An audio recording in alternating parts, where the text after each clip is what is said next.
name is Stephanie Chiswick, and I'm editor-in-chief of CoatingsPro Magazine. To help celebrate our 20th anniversary, we're introducing a new podcast series to highlight some of the key players in both the magazine and the coatings industry over the past 20 years. These interviews will offer lessons learned from the past, as well as a look ahead at the future and what might be on the horizon over the next 20 years. Episode 1 of this mini-series features a conversation between CoatingsPro staff writer Ben DeBose and Lou Frank, who's known in the industry as the founder of CoatingsPro. Today, Lou works as the Director of Business Development at Coatings for Industry, which you may know as CFI. Portions of this interview are included in the November 2021 print issue of CoatingsPro, as well as complete coverage of the anniversary and our milestones over the years. So if you haven't seen those yet, look out for them in the print issue, which you can also access online at coatingspromag.com. Without further delay, let's get on to the interview with Lou Frank. Here's Ben.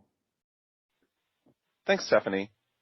As she just mentioned, we're joined today by Lou Frank, known in the industry as the founder of CoatingsPro. Lou, I think a good place to start would be with your personal biography. If you could tell our listeners a little bit about yourself and your career in the industry, as well as what you're doing today. Thanks, Ben. I appreciate the opportunity. It's nice to be along today. So let's see, where do I start? Graduated from the University of Maryland with a business degree in the mid-'70s. After graduation, my hurrah trip was a 10-week motorcycle trip across the United States that ended in San Diego. It was November when I arrived there. The weather was beautiful. I decided to stay for a while, and that ended up being for just about 40 years. I began my professional career in an ad agency there, and then a few years later launched my own agency. My agency did ads, we did packaging, we did public relations. This was all in the old school world of print. It's so different today with digital. I ended up with a client in the coatings business, a company that a lot of people might have heard of, and that led to yet another client in the coatings business. During those years working with those companies, I ended up at a large trade show in Las Vegas called World of Concrete. In early 2001, I'd been to several Worlds of Concrete by that time. I went looking for a magazine at that show, a magazine to advertise in, to reach out to the coatings applicator. I was looking for that focus.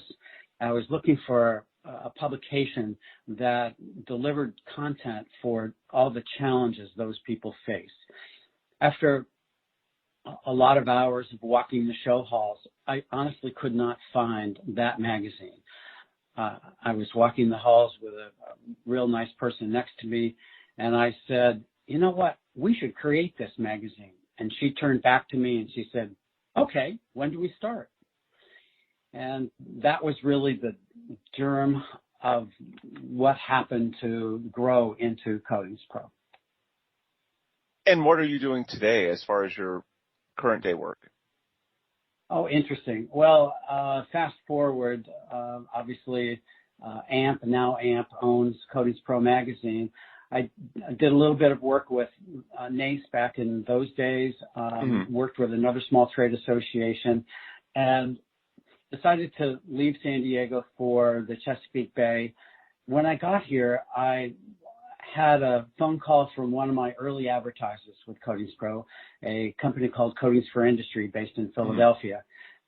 I was made an offer to become a part of that company and run their sales and marketing program, and I've enjoyed doing that for the last half dozen years or so.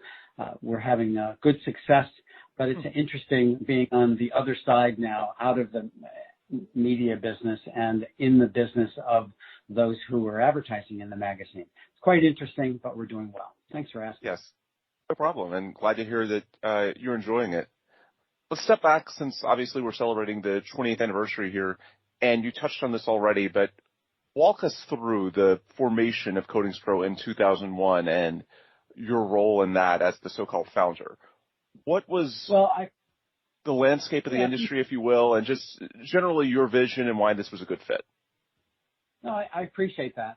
So when I got back to San Diego after that trade show in Las Vegas in early 2001, I reached out to some talented freelancers in the community, people I had worked with for years. I shared the magazine concept with a writer-photographer. he was in. I tapped a talented designer to help build the logo and the look of what the first several pages might look like. She was in. And I shared the concept with an ad sales professional I had known for, at that point, nearly 20 years. He was someone who sold me advertising, and I thought he was pretty good at it. So I gave him a call and I said, what do you think? Is this a concept we can sell? And he was in. And so with those handful of really good people, I developed the concept. I also had a couple of magazine publishers, mentors, if you will. They were out of a large publishing company in the northern Midwest. I visited with them both by phone and in person several times during 2001, trying to make sure that what I was doing was staying on track. With their coaching, I started making some phone calls, and then I burned up some of the airline miles that I had stashed away to visit key industry people. And I was looking to discover what the industry wanted, what it needed in terms of content. I was reminded that, well, in the publishing business, your revenue typically comes from the advertisers. Your real customer is the reader. And I never lost sight of that. We launched the magazine in November of that year, 2001. We put the first issue in the mail on November 1st, which I was really proud of. That everybody on the team worked crazy hard to make that happen. By the way, the editor and I really had to start with story number one someplace. And this is a story that not a lot of people know. We flew up to Idaho as part of a multi-city tour to go capture our first story with interviews and photography gear. And our first story was about the building that housed all the computers that monitor every nuclear reactor in North America. And we thought, well, that's pretty cool. You know, a lot of people maybe don't even understand that all the reactors are monitored in one place. So if there's a problem, everything can, all the emergency stuff can happen quickly. Interestingly, Ben, that was the morning of September 11th, 2001. Wow. Perhaps not surprisingly, we were not able to get within 2 miles of that. The security was crazy. Yeah. Ultimately, we were able to get the story, but it was nothing like what we had planned. We ended up sitting for 2 days, hoping something would happen. Finding we were able to get just pieces of story, but we weren't ever able to get actually to the building. So it was quite interesting. So, you know, that's sort of the formation of what happened. And the editor and I went on to another 2 different stops later in the week after airplanes were allowed to fly again. And we ended up getting really quite an array of stories. Yeah. What was your vision as far as what it would do for the industry that wasn't being done? Was it, you know, one of the hallmarks of CoatingsPro, for example, is speaking from the perspective of the contractor and this idea that a layman can pick it up and perhaps find out some job site tips as far as ways that they can do projects that maybe they weren't doing before. What was sort of your vision when you laid out this magazine as far as how this could serve the industry and how other people in the industry could benefit from it? Oh, interesting question.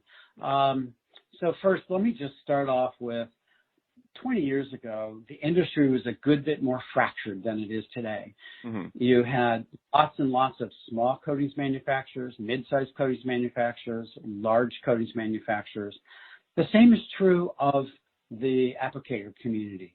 There were several excellent applicators out there, and by and large, those guys were kind of unsure of us. Okay. They felt like perhaps another industry magazine, that which belonged to JPCL or SSPC, it was JPCL. They thought, well, you know, who's this CoatingsPro group? There were also a lot of guys with pickup trucks, and they were out doing coatings. They hadn't gotten certifications that are generally required today. One of the big service things that I felt the magazine could do was to foster safety. Very early on, I developed a real clear direction to everybody who worked with the magazine that unless we cited otherwise in caption, we would not run a photograph that didn't show proper safety equipment, proper PPE. I felt very strongly that some of the folks without the certifications were putting not only their jobs at risk, but themselves and their staff. And I really wanted the magazine to try to drive home how important the certifications, especially safety certifications, were to get things done.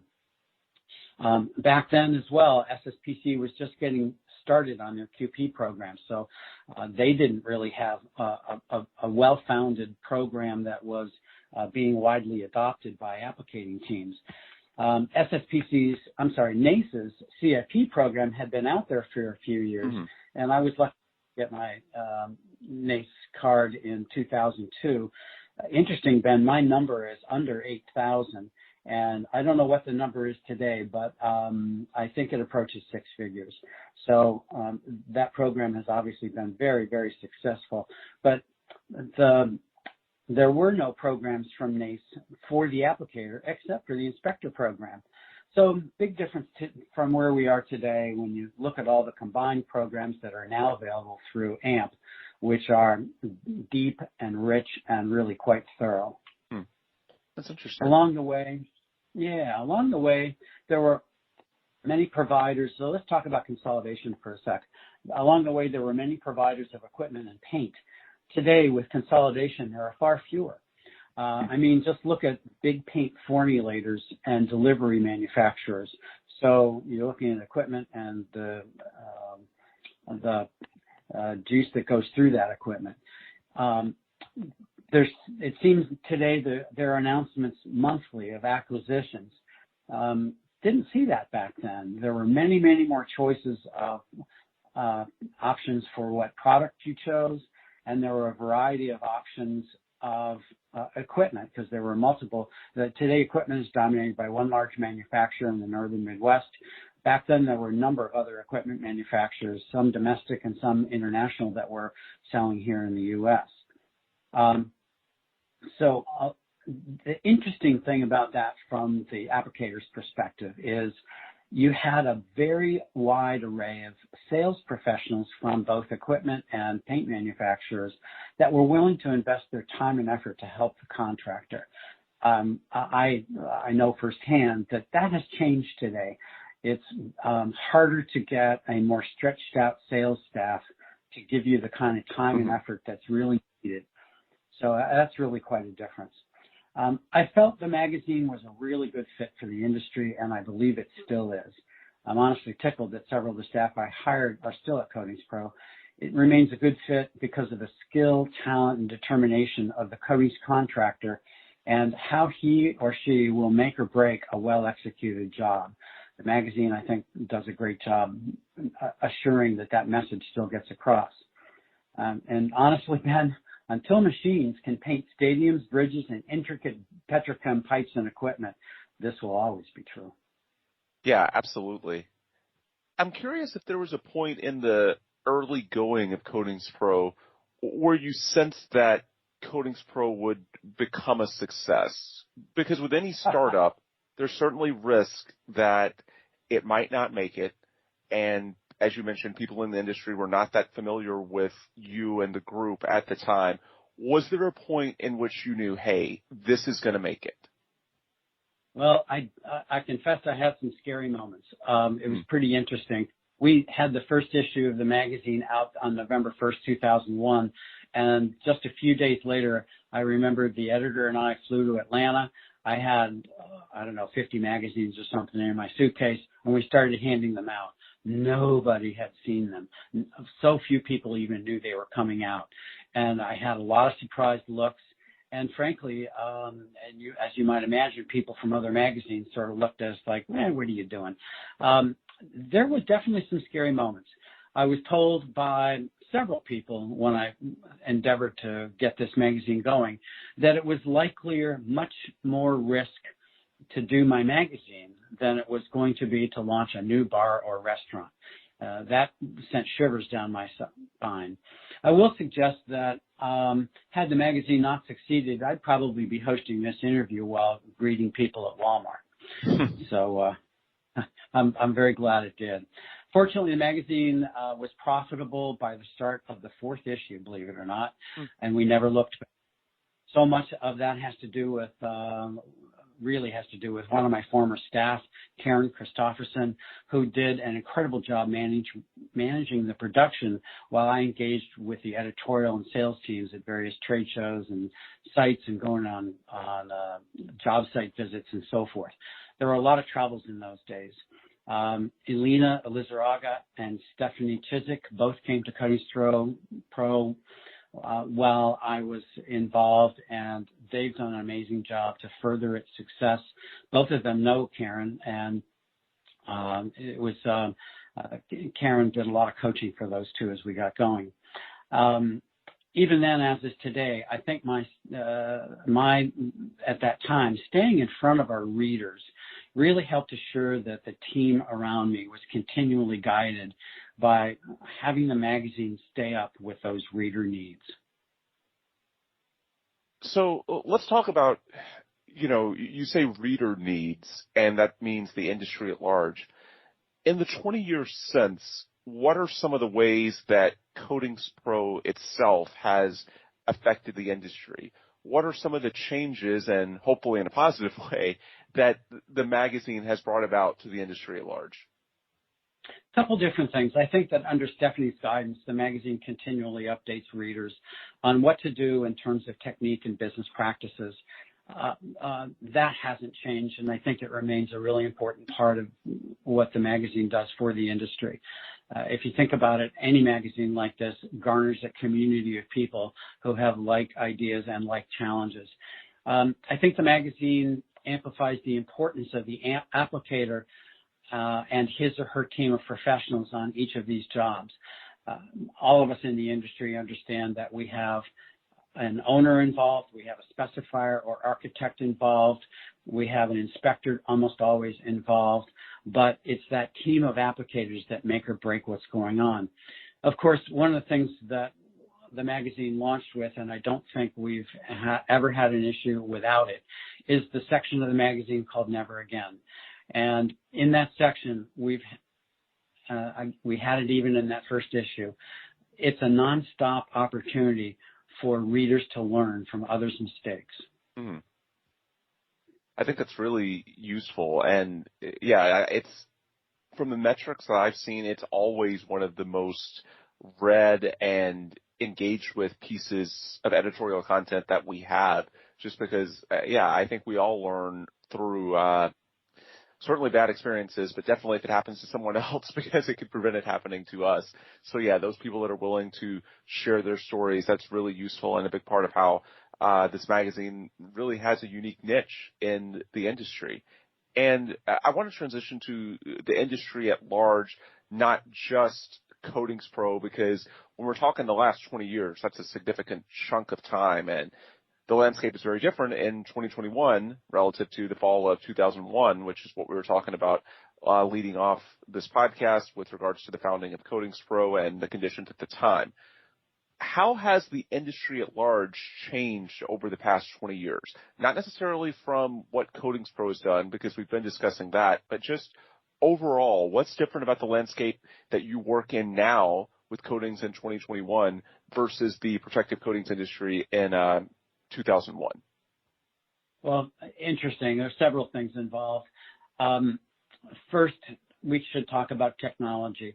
The whole concept of a podcast didn't exist 20 years ago. Very true. Digital delivery of content came by way of sending someone an email, and even putting attachments to the email wasn't necessarily easy back then. So we've come an amazing long way in terms of technology with websites and so on. But the biggest change in the industry is consolidation. And with that has come a level of professionalism. Perhaps the best way to talk about it is the folks that now own CoatingsPro. Most recently, it's the consolidation of two major trade associations, which, by the way, was discussed with me by a board member in 2002. but things just couldn't make it happen in 2002, 2003. This has been in the offing for a long, long time. But the transition to form AMP was a big change. It enables global delivery of training and the stories found in magazines like CoatingsPro, and it can only help make our industry more successful. The other big change is things that Bob Chalker at AMP has really worked very, very hard to foster over the last many years, and that's an elevation of professionalism in the way people learn and in the way people approach managing themselves and other people. I think I think you see that same sort of thing in some of the larger companies that dominate the industry in terms of paint products and the delivery equipment. It's a very high level of professionalism. It's a high level of accountability. That stuff wasn't back really. It was discussed, but it really wasn't in play as much back then. Let's see. So two other things come to mind. A shift in coatings development, especially on the environmental side.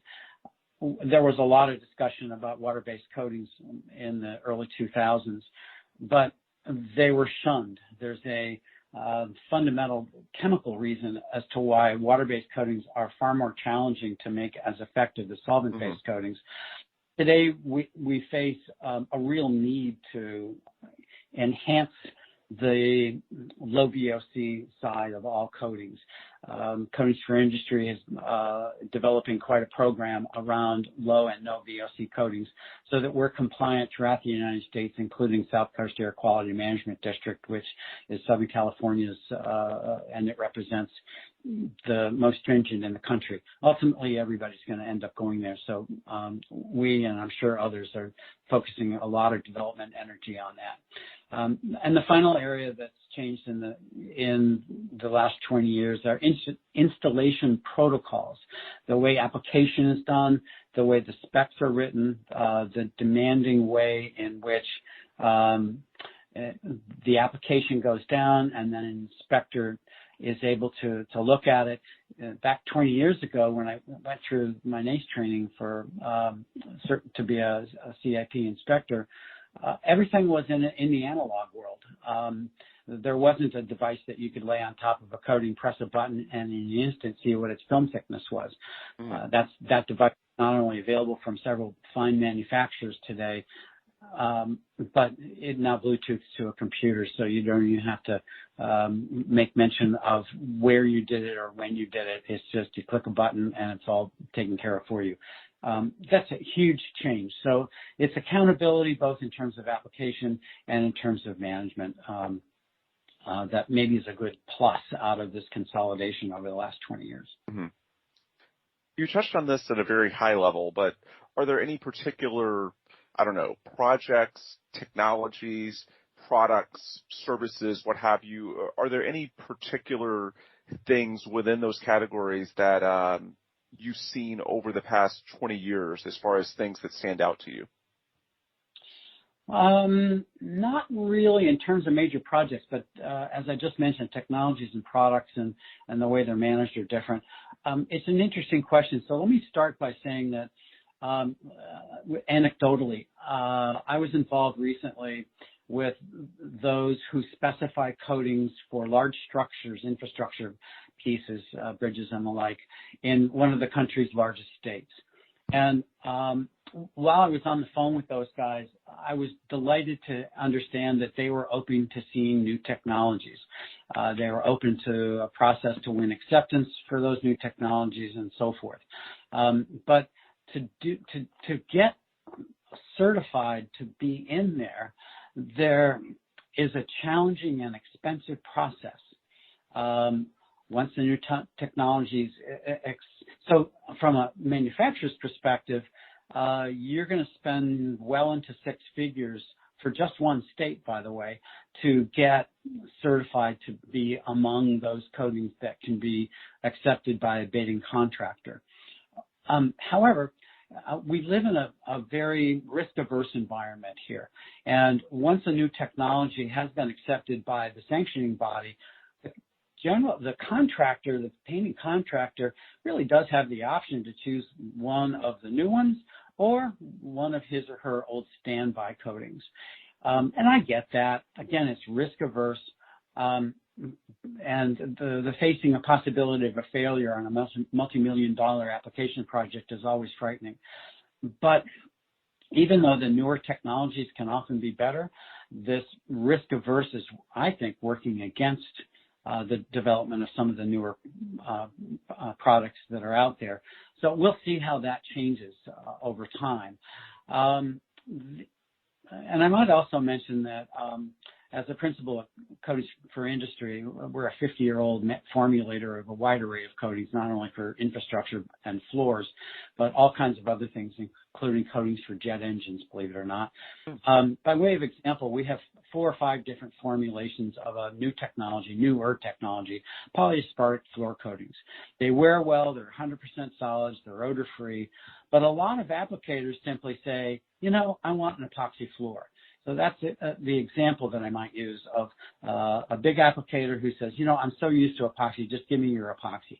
Epoxy is also 100% solids, but its performance is different than a polyaspartic coating in a variety of different ways. So getting folks to adopt the newer technologies, I see as actually a challenge that we face today. Yeah, that's interesting because it leads into my next question perfectly. Where do you see the industry changing in the next 20 years? If we're chatting in 2041, what's going to be different than 2021 in some of those areas potentially? Well, I hope to be around in 20 years and see how that's a good start. Works. We're going to give that our best shot. But what I see is there's likely to be further consolidation. You're going to see bigger guys gobbling up medium-sized guys that are long, strong, in many cases privately owned companies. But at some point, there's going to be a change there. Just kind of by definition, it's what will happen. Here's what I see as cool that'll come out of it, though.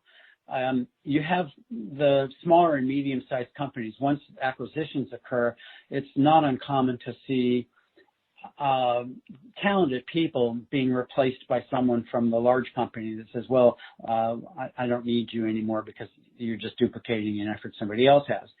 And what you're going to find, I think, then, is that entrepreneurs will emerge out of these consolidations, and that with those people, and also talented young people coming out of colleges and taking advantage of some of the training that's available through organizations like AMP.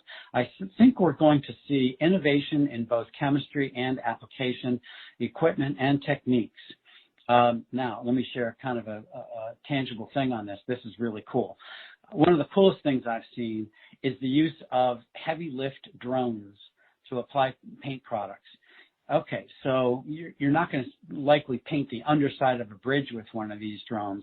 But if you think in terms of a large fuel storage tank where the surface it's just a giant flat cylinder, essentially, you may find a drone being able to do that. And I'll confess that Coatings for Industry is at the forefront of this. We'll have something to announce at some point on it. But we're well deep into this type of application and the right kind of coatings that go with it. But hey, get this. It might mean that applicators have to get an FAA license to fly that drone. So seriously, I see a continuation of improvement in low and no VSC coatings, and even more urgent need to hire and train really qualified professionals to apply those coatings correctly. Yeah, I think that's a great point, because you can have all the technology in the world, but if you don't have an applicator that's able to apply it correctly, then what does it really mean? I think that's a really interesting perspective and something to keep in mind as the technology evolves even more. Lou, before we sign off, where can people go to get more information from you or from CFI? Feel free to toss out the website or anything else that an interesting listener might could use. Oh, aren't you kind? I appreciate it. I'm always excited to get emails from Coatings Pro readers. I still keep in touch with several of them. Lou.frank at cficoatings.com. That's lou.frank at cficoatings.com. And of course, cficoatings.com is the web portal for Coatings for Industry. They can look at a variety of things, everything from very, very specialized coatings for turbine engines. Interestingly, we supply the paint for the inside of turbine engines for about half the jets globally. And even more perhaps for power generation turbines. So that's just one side of the business, but we've got some great floor coatings and some very interesting specialized infrastructure coatings as well. Always happy to talk about those. But moreover, perhaps the thing that it's exciting for me is to always hear from a CoatingsPro reader.